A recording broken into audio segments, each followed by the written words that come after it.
Yo, Mr. Meg, go to the left, go to the right. Baliktad kali. Ulitin ko mga kamegs. Go to the right, yan, and go to the left. Alright. So, yan o. Yan, mga pa-intro mo na yan mga kamegs. Mamaya sabihin ko sa inyo kung paano pumunta rito para magkaroon kayo ng idea. Let's go! Nakita niyo ba yan? Keep Pasig River clean. Ayun. Clean Tramoros. Ayan o. Nakita niyo yan? Ayan. Alam niyo ba kung paano pumunta rito? So, kung gusto niyo malaman, keep watching on my video. Alright.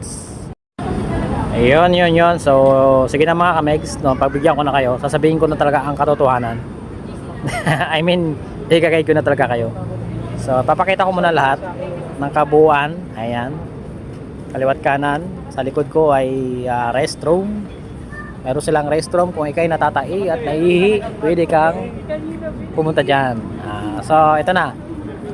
Dito tayo. Ayan.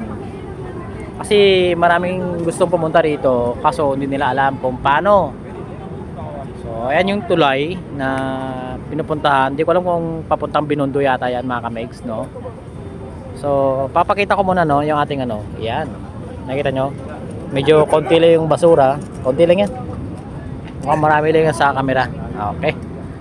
So, kung manggagaling kayo ng Baclaran,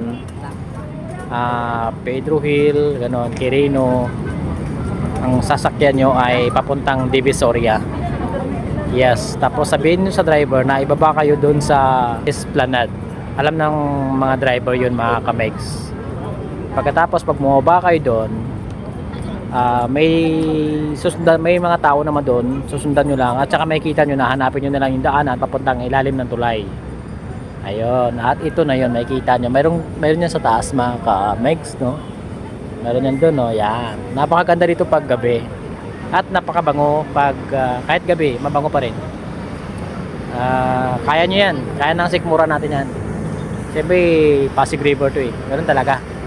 Pag dito kasi sa Quezon City, dapat Quiapo kayo. Ayun, yung biyaheng papuntang Quiapo. Doon kayo bababa at siyempre magsasakay uli kayo or pwede nyo na nga lakarin eh. Kung gusto nyo maglakad eh. So maraming tao dito mga kamegs.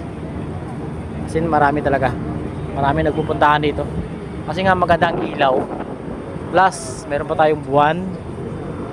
Ayan. So, pupunta ako doon. Siyempre dito yung way ko niyan. Kung kulang yung information ko, mag-comment lang kayo. At i-bash nyo ako. Salamat.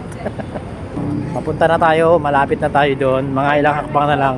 Andun na tayo. So, update ko na lang kayo mamaya-maya, no? Pag andun na ako, medyo malayo pala. Let's go.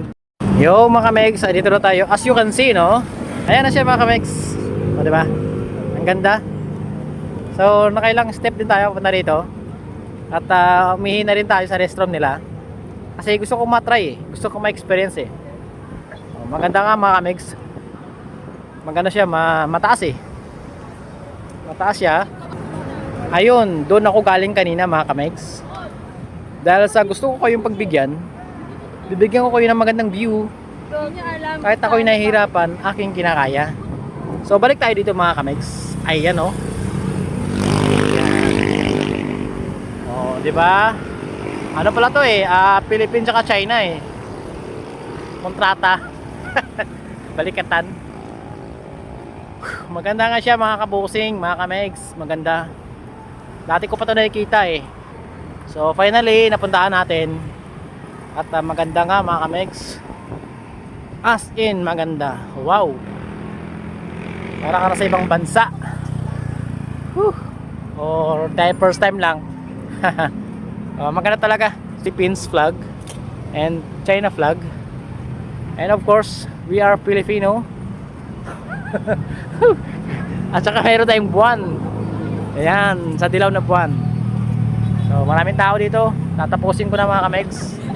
Kasi ako ay nagugutom na at kailangan ko na maghanap ng pagkain. So ulitin ko ulit, no? Doon tayo galing kanina. Ayan. Mula doon sa tulay na yon, doon ako galing. Nilakad ko at pinakita sa inyo. At ngayon, andito na ako. Ayan. So, thank you. Hanggang dito na lang tayo mga kamegs, mga kabosing. Maraming tao na rin. Bababay na tayo. Alright, so bababay na tayo. Let's go. Thank you.